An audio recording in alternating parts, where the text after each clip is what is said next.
আসসালামু আলাইকুম ওরহমতুল্লাহি ওয়াবারাকাতুহ। প্রিয় বন্ধুরা, আজ আমরা কথা বলবো সেই মানুষগুলোর কথা যারা কলম হাতে লড়েন অন্যায়ের বিরুদ্ধে, যারা মাইকের সামনে দাঁড়িয়ে তুলে ধরেন মানুষের কণ্ঠস্বর। তারাই আমাদের সাংবাদিক।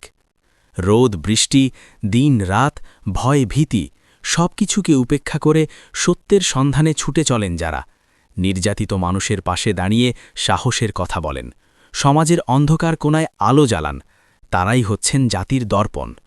সংবাদ শুধু খবর নয়, সংবাদ মানে দায়িত্ব, সংবাদ মানে বিবেক, সংবাদ মানে ন্যায় আর সত্যের প্রতি অবিচল থাকা। একজন সাংবাদিক যখন কলম ধরেন, তখন তিনি শুধু খবর লেখেন না, তিনি ইতিহাস রচনা করেন। একটি সত্য সংবাদ বদলে দিতে পারে একটি মানুষের জীবন, একটি সমাজের দৃষ্টিভঙ্গি, এমনকি একটি দেশের ভবিষ্যৎ।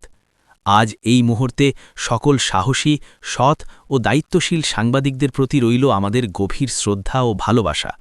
আপনাদের নিরলস পরিশ্রমেই সমাজ আজও সত্যকে চিনতে শেখে। সত্যের পথে কলম চলুক, ন্যায়ের পক্ষে কণ্ঠ উঠুক, এই কামনাই করি। ধন্যবাদ। আল্লাহ হাফেজ।